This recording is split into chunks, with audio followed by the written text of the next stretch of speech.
Hi, my name is Gary Brune and I'd like to welcome you to this presentation of the Minelab Explorer. Now, Minelab was established in 1985 and have corporate offices in the USA, Europe and Australia. Now, in this presentation we're going to give you an overview of the technology. Assembly, the basic control panel, smart find and digital display, air testing and finally the advanced settings.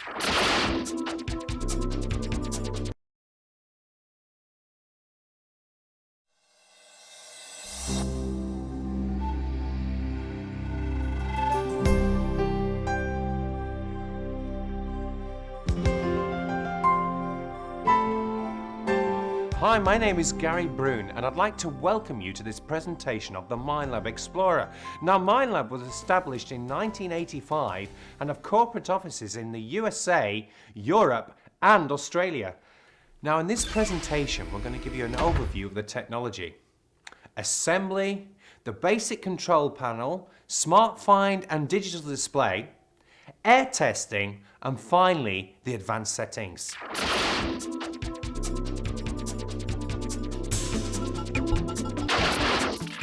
Now, your detector contains special patented technology, and it was developed by Minelab engineers and it's called Full Band Spectrum, FBS for short, and this uses digital technology. Now, a metal detector's electromagnetic frequencies are measured in kilohertz. Low signal frequencies, for example 1.5 kilohertz, penetrate deepest, but sensitivity to the smaller targets is not so clever. On the other hand, higher frequencies have a more shallow depth of penetration, but high sensitivity to small targets. The Explorer's multiple frequency operation provides the advantage of both.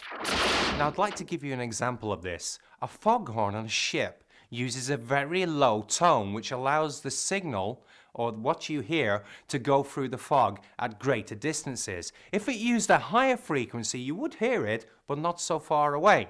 So let's take this idea with the detector and the multiple frequencies. The lower the tone, the deeper we can go. The higher the tone, less we go, but we are sensitive to the small targets. Now, the Explorer is sending multiple frequencies rapidly up and down, which gives us the best of both worlds.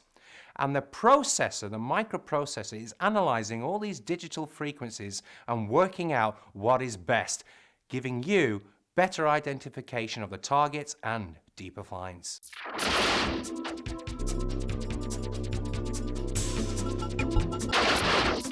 When you first get your Explorer, find your manual and check it against the contents of your box to make sure all parts are present.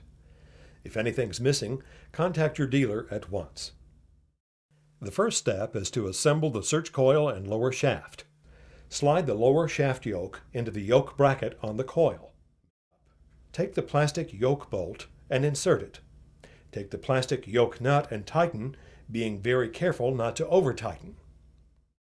Take your upper stem and release the camlock lever. Take the coil cable from the lower shaft and feed it and the lower shaft through the upper shaft.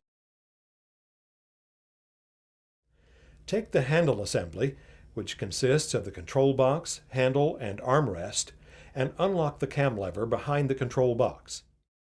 Take the cable connector from the shaft assembly and line it up with the matching connector on the back of the control box. Make sure the connector is pushed all the way in and tighten down the threaded locking ring. Slide the lower shaft and coil down a few inches to prevent the cable from bunching up inside the shaft. Slide the upper shaft into the handle assembly cam lock until it stops. Lock the cam lock. Loosen the screw in the center of the armrest and slide the armrest forward or back until it feels comfortable when your hand is gripping the handle.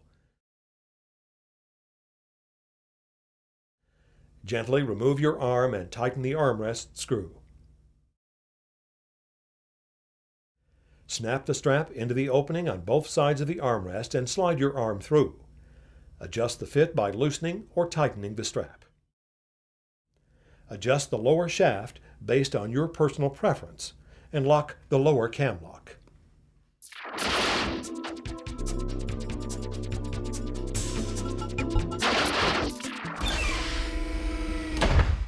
Now, depending on what part of the world you come from, the Explorer has different configurations. Now, in your pack, if you have the Pro Pack, you will find the wall charger and the nickel metal hydride battery. Now, this needs to be charged for at least 16 hours for optimum effect. Moving over, if you don't have the Pro Pack, then you'll find that you'll have the alkaline battery pack. Now, make sure that you use good quality alkaline batteries for this.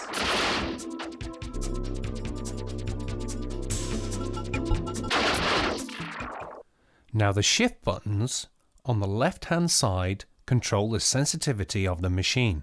Use the top and bottom buttons to increase and decrease sensitivity.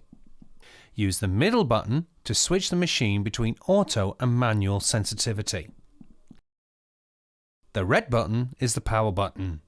You can also use this button to reset the Explorer back to factory defaults if you hold it in for 5 seconds.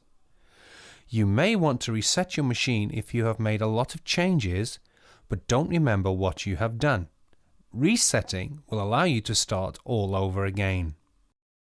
Now, pressing the menu button will take you to the main menu, and here you can see the advanced options, but we don't want you to touch the advanced options yet because we want you to stay in the factory presets. This is because Minelab have pre-programmed the machine and made it into a turn on and go machine. That means you can just switch it on and go out detecting. Now, the noise cancel button is one of the most important buttons on the machine.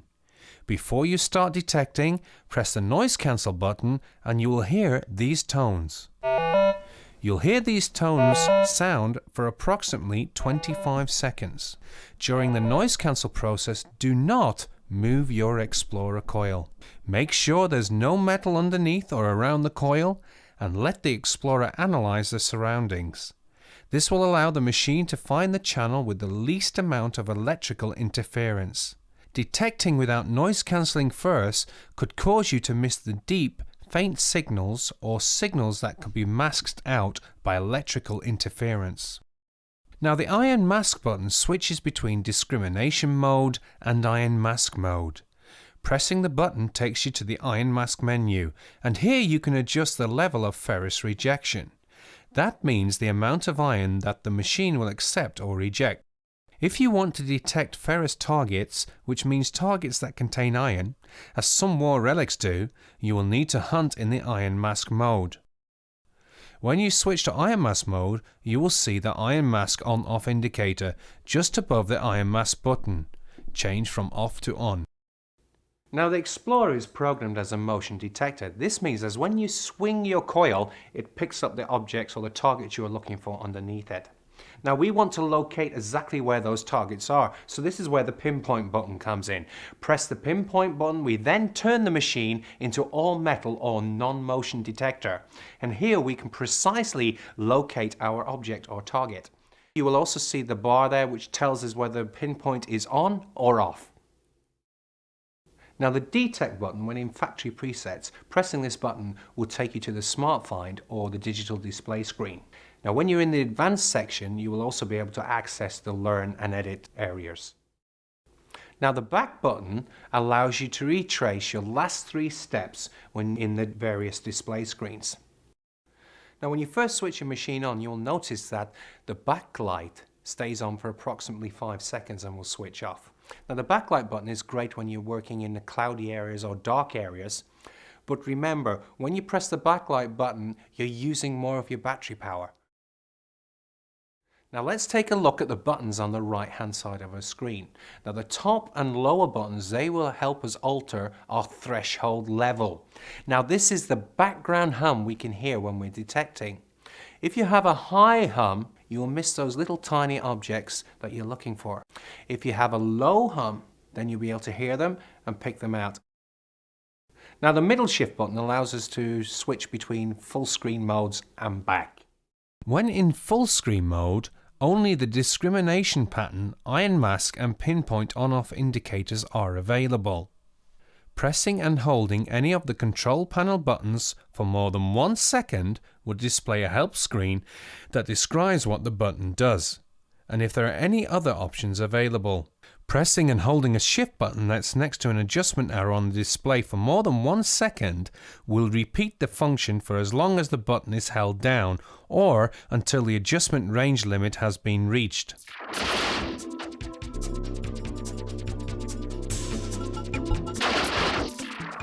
Now let's take a look at the Quick Start display screens. When in the factory preset mode, the Explorer will start up with Quick Start Smart Screen displayed. These adjustment arrows correspond to the left top and bottom shift buttons. Pressing the shift buttons next to these arrows will increase or decrease the sensitivity of the machine. The sensitivity bar and numbers indicate how responsive the Explorer is to a target. The numbers range from 1 to 32. A setting of 32 is the highest level, and a setting of 1 is the lowest. The factory preset is set to 16, and the sensitivity is in auto mode. This means that the detector is automatically adjusting the sensitivity based on the ground conditions that the Explorer senses.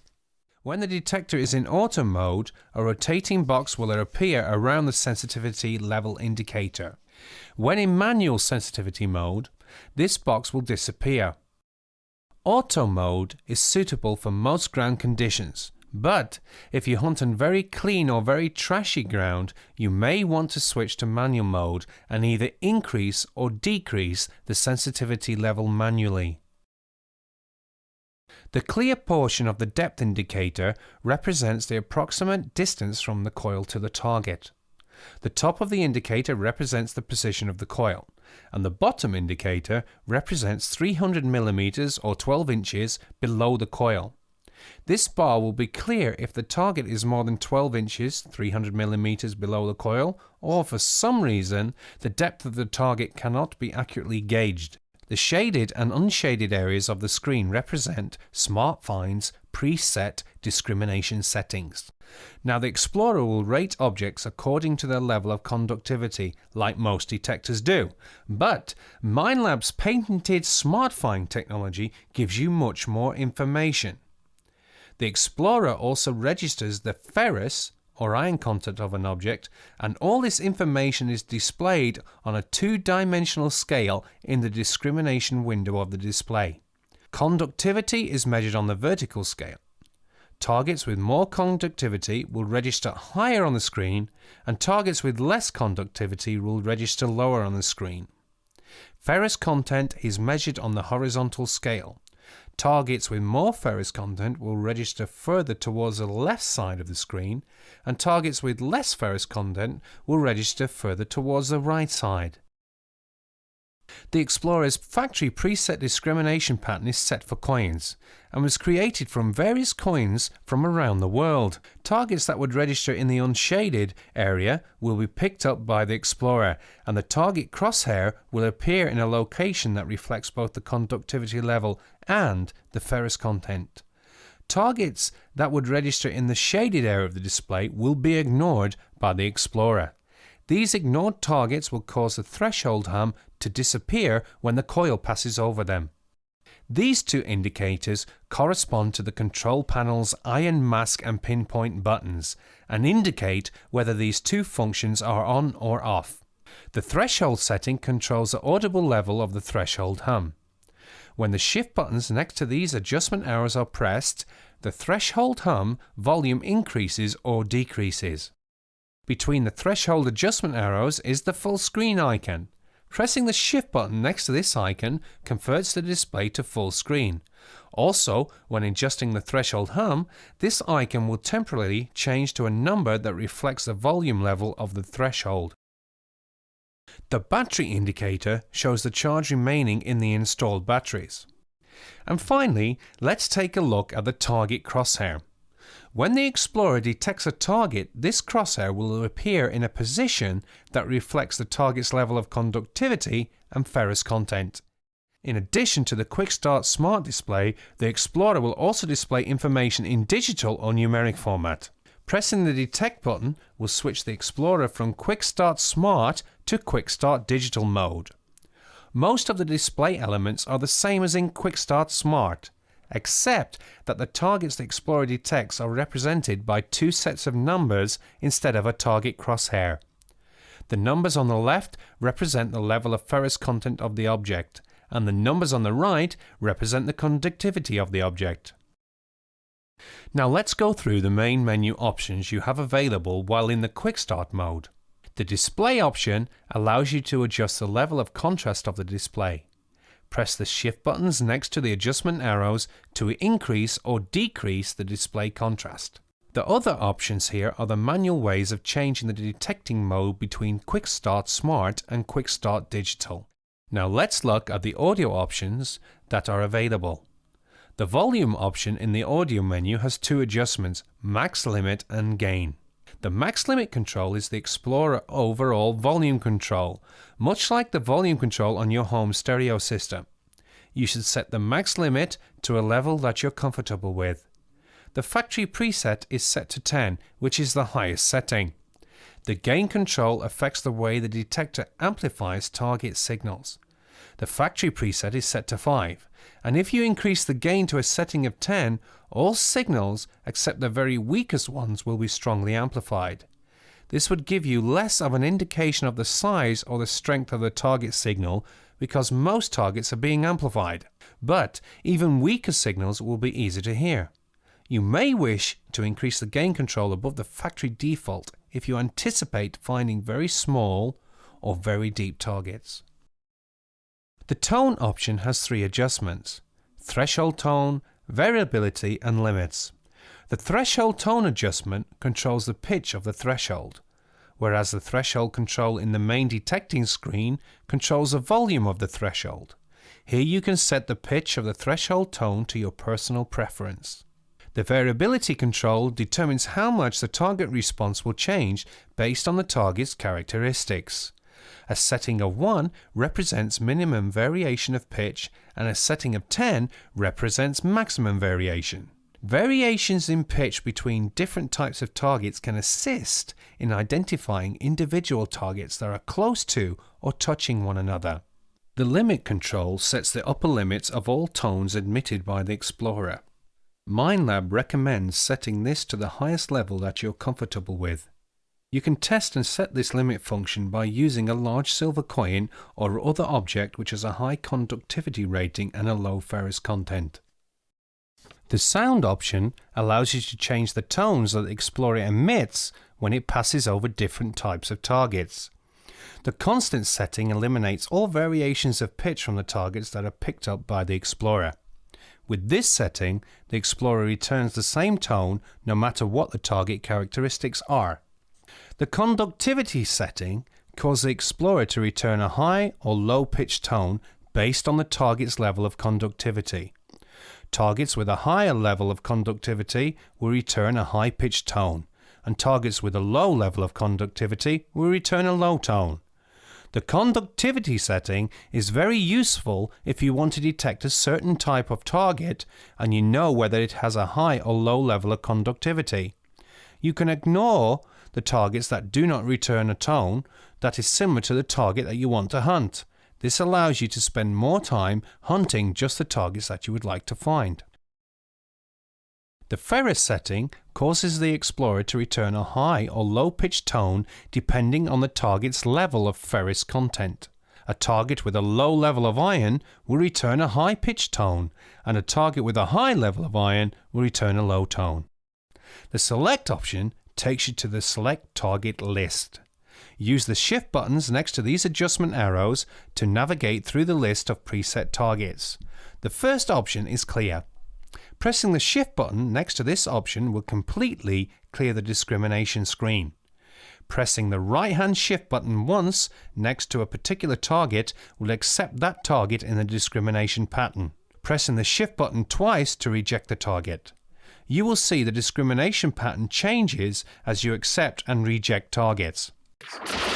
Now, we've covered the control panel, we've covered the display. Let's take our detector outside and I can show you how to pinpoint and how to swing your coil correctly.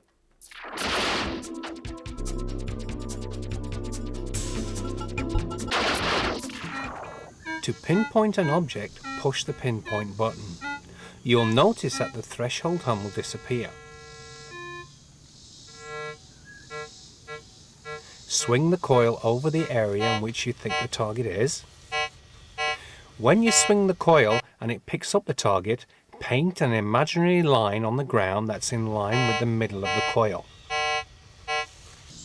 Then turn 90 degrees in either direction, keeping that imaginary line in your mind, and swing your coil again. Paint another imaginary line in the same way. Where these two lines cross is the precise location of your object. To pinpoint properly, it is necessary to slow down the movement of the coil. Even if your normal swing speed is slow, which it should be, you should slow down even further to pinpoint correctly.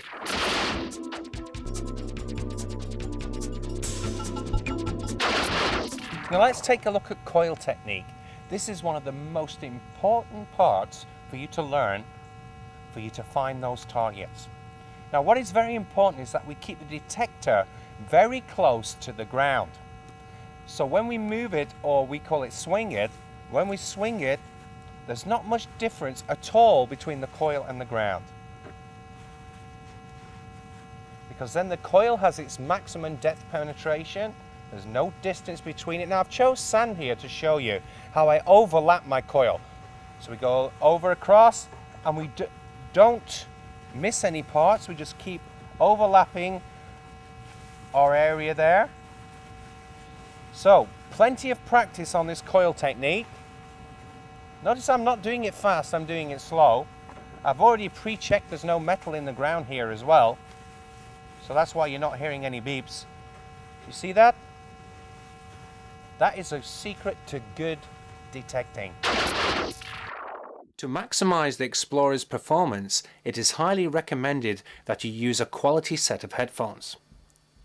Using headphones instead of the Explorer's built-in speaker will allow you to hear the faint target signals that you might not otherwise hear if you detect in areas with even a moderate amount of noise. It will also increase your battery life.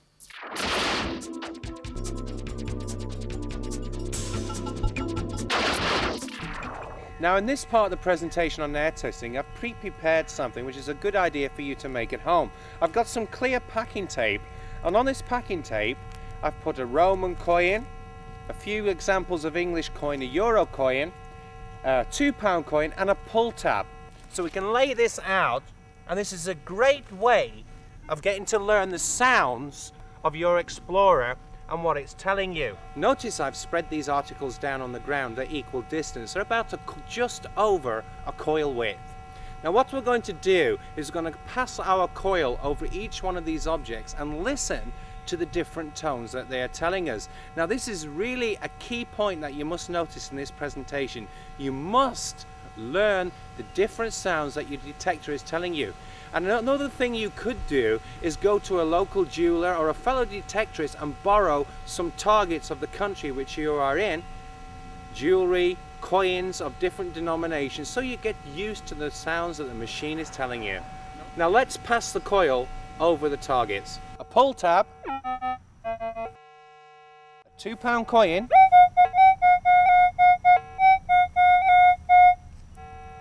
a euro, 50 cents,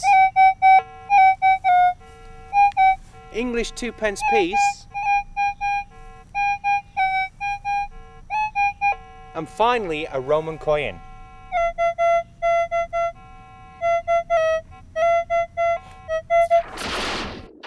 Another good way to become familiar with Explorer's capabilities, as well as learn what specific targets sound like when in the ground, is to build a test garden.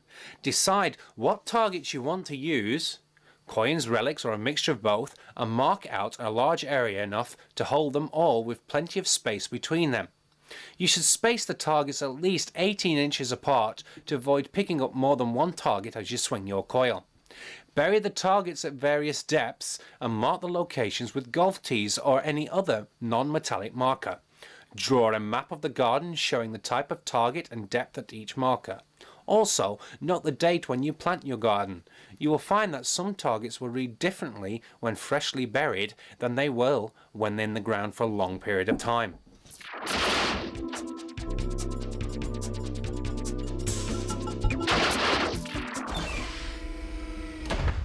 here's a little tip for you.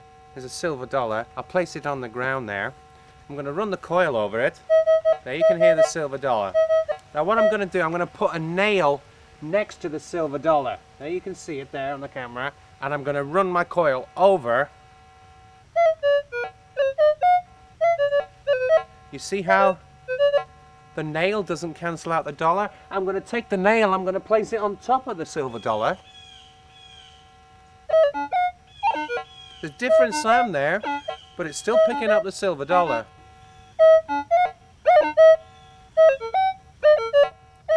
So that was the nail on top of the silver dollar, and we still saw the silver dollar. Now what I'm going to do now is I'm going to take the silver dollar away and see what happens to the nail.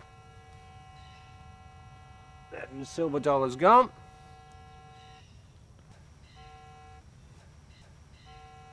See that? Fantastic. Now that's what I call tomorrow's technology for today's treasure hunter. Now you've had a chance to get familiar with the basic characteristics of your Minelab Explorer. Now in this section, we're going to go into the advanced mode. And we're going to cover the advanced mode displays and advanced options menu, the advanced learn mode and the advanced edit mode. Now before I go any further with this advanced section, I'd just like to make sure that you've used at least 2 full charges of your batteries in the quick start mode. If you haven't done that, then please go back outside, learn your detector, learn the capabilities in the quick start mode, and then come back to this presentation of the advanced settings.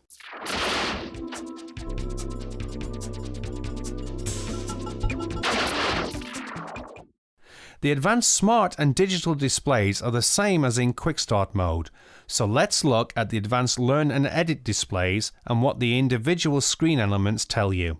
The accept target icon modifies the discrimination pattern to accept specific items. Use this function to teach the Explorer to find only certain types of targets. The reject target icon modifies the discrimination pattern to reject specific items. Use this function to ignore specific targets that you don't want to find. The resize cursor icon allows you to increase or decrease the size of the area on the screen that is modified by selecting accept target or reject target and passing a target over the coil. This function allows you to modify the discrimination pattern to accept or reject either very specific targets or specific targets and targets that have similar characteristics. Selecting the small size cursor will make the Explorer very specific in the types of targets it will accept or reject. Selecting the medium or large cursor will cause the Explorer to be less specific and will accept or reject targets that have similar properties to the ones that you use to create your discrimination pattern. The depth indicator, on-off indicators, and battery level indicators all function the same as in the quick start mode. The reject all, accept all icon allows you to switch between completely clearing or completely filling the discrimination screen in preparation for rejecting or accepting the targets that you choose. This should be used in conjunction with the accept or reject target function described earlier. You should clear the screen in order to reject certain targets or fill the screen to accept certain targets. If the screen is clear, the Explorer will accept all items regardless of their properties. If the screen is completely filled, the Explorer will reject all items. The volume icon takes you to the volume, max limit and gain section of the audio menu. The save icon takes you to the save discrim menu, where you can save the target patterns you create. They can be recalled at any time.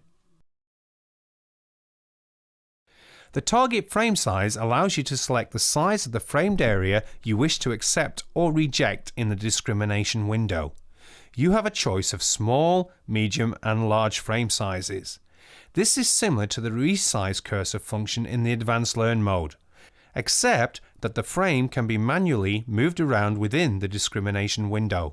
The icon accepts or rejects the framed area you select in the discrimination pattern. Selection of the check mark or tick tells the Explorer to accept the framed area that is selected. The selection of the X or the cross tells the Explorer to reject the framed area. These are the horizontal navigation arrows. Pressing the Shift button next to these arrows will move the target frame to the right or left. These are the vertical navigation arrows. Pressing the shift buttons next to these arrows will move the target frame up or down. The depth indicator, iron mask, and pinpoint on and off indicators and the battery indicator are the same as in the quick start mode.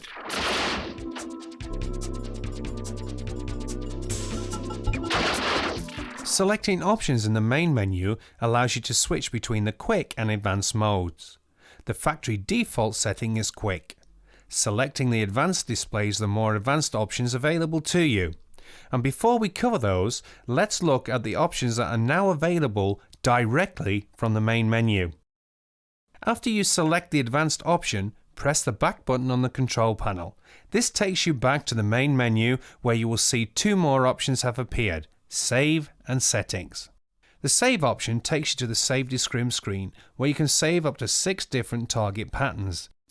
These patterns can be created by accepting or rejecting items in the select target area, or custom patterns you can create by accepting or rejecting specific targets using the Advanced Learn and Edit functions.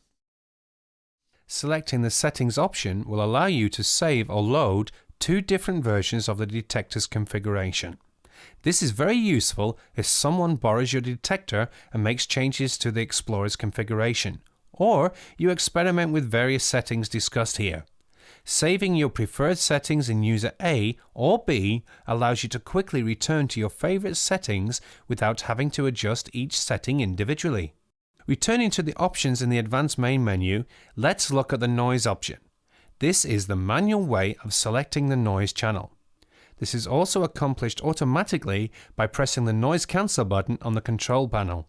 But manual adjustment allows you to specifically select one of the 11 channels. This is particularly useful when detecting with other Explorer users. The response option gives you a choice between 4 different kinds of audio response when the Explorer detects a target. The normal setting is the factory preset and causes the Explorer to emit a short beep when a target is detected. The Audio 1 setting gives you an almost continual audio response. This is useful when detecting several targets that are close together or touching one another. This setting is recommended for more experienced users who are able to distinguish variations in tone between various types of targets. The Audio 2 setting is similar to Audio 1, but adds some filtering to the audio response. Audio 2 reduces the variability of the tones when targets are detected. The Audio 3 setting is similar to Audio 2, but with even more filtering of the audio response. Audio 3 offers a more consistent tone for a single target, but when passing over several targets that are near to each other, the tones will blend together. Minelab recommends that you try these advanced audio settings only after you become familiar with the audio response of the Explorer in normal mode. The Recover setting allows you to modify the way the Explorer's discrimination process works. These settings affect both detector's audio and display response to different target characteristics. The Fast setting causes the Explorer to react faster to the signals it receives, but discrimination may be slightly less accurate. You should use the Fast setting in areas with a lot of targets or where good targets could be partially masked by trash. The Deep setting only affects weak target signals and amplifies them to allow identification of deep targets. You should use this setting for areas with fewer objects or where deep targets are anticipated. Strong signals are unaffected by this setting.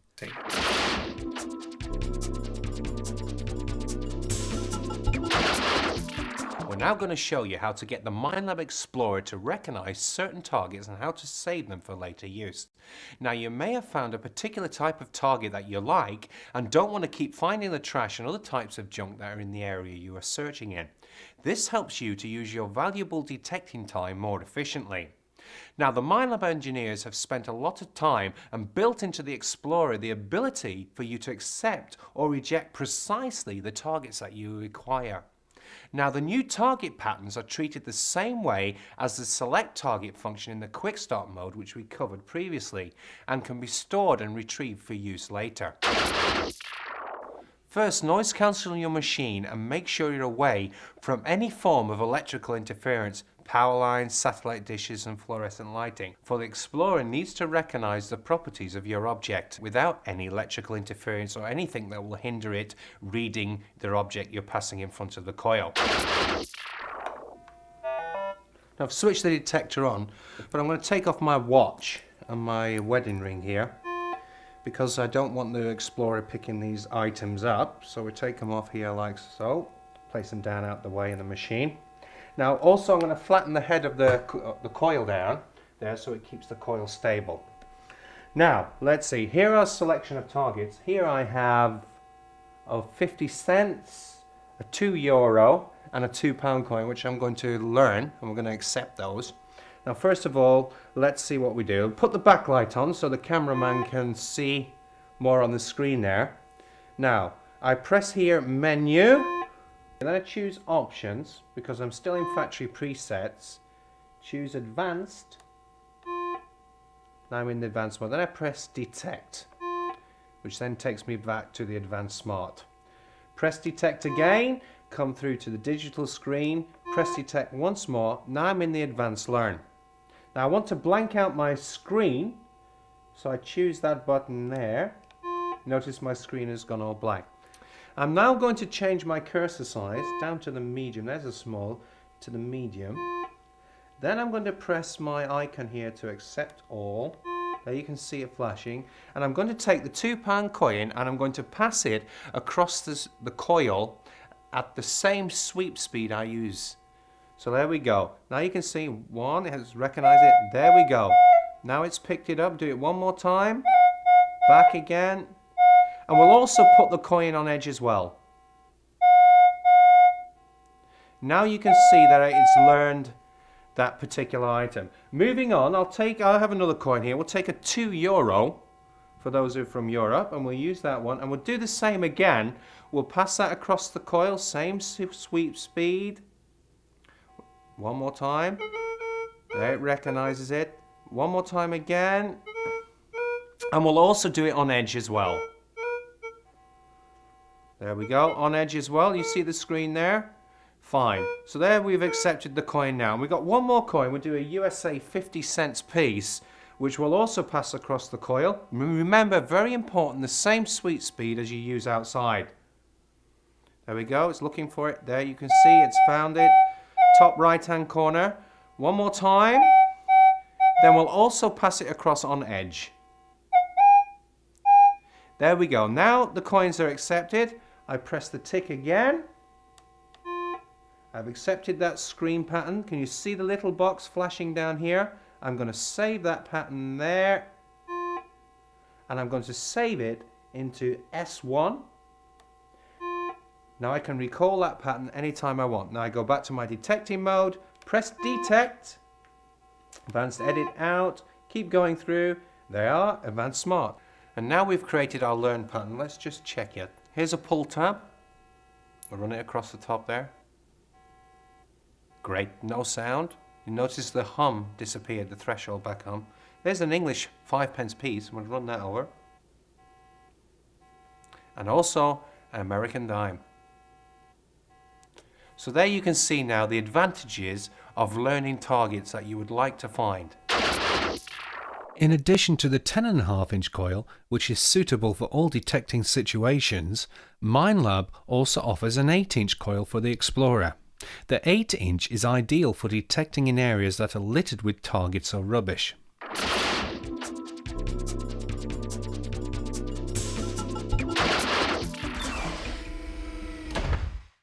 Now also, when you're out detecting, you can come across very large objects, and these will overload or send an overload signal to the machine, and you'll recognize the sound because it'll sound like this.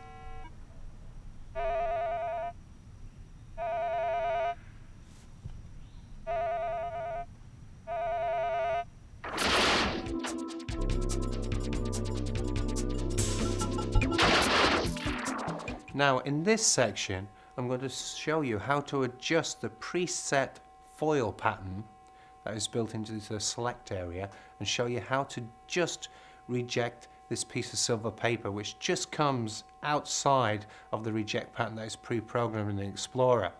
because some parts of the world where you detect not all silver foil comes in the same areas. So this is what we'll do. Now we're in the main menu. I'm going to press the select button because I want to find the foil preset. So scroll down here, jewelry, there's the foil. I don't want to accept it, I want to reject it. Press reject. There you can see the little black mark there that comes on the screen, tells me where the preset foil connection is. Then I press the detect button, and we're going to run this piece of silver foil I have across the coil. Remember the same sweep speed. One more time. Now can you see that? That the foil is still registering on the screen. So what I'm going to do now, I'm just going to slightly edit that foil pattern there. Press detect again. Advanced digital, scroll through quickly there. It says learn. Advanced edit. Now there we go. We're on the small cursor, but I'm going to put it on the medium size cursor. So now I'm going to move that arrow down there. So I'm going to move across. And I'm going to move down, which I know, come across just a slight little there, and I'm going to reject that area there. So then I press over here, there we go, the X comes up, you see it's rejected it. Going to move the foil across the coil, now it's gone, now we've rejected it. So there it is, now I've altered the pattern there, press the detect button, go into edit, it's easier this way. There you can see the icon showing, I'm going to press that button there. I'm going to save that pattern into S3. There, the pattern is now saved into S3, which I can then recall at a future time.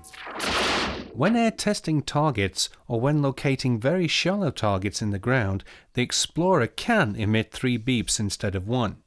This is normal when the target is very close to the coil. The Explorer will emit 1 beep per swing of the coil if the target is more than a few inches away from the coil. So now I've created that edit pattern on the foil there.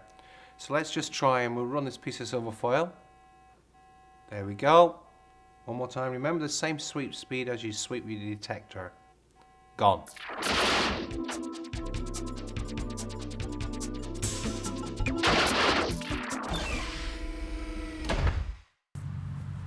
You don't want to dig right over where the coin is. You want to take your knife at the side of it, okay? So we dig around there and we push down and we push down. We don't want to cut all the grass off or it will die. We carefully move the grass over. Right, and let's see what we got in here. Okay, take your soil.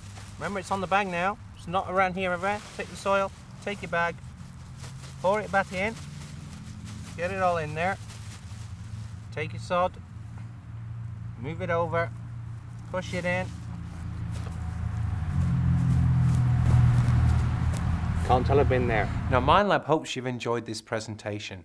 And don't forget that you can also pick up more tips and ideas from more experienced users, or you can join a local detecting club. If you have any questions or comments, feel free to contact your local dealer or contact Minelab directly at one of their corporate offices.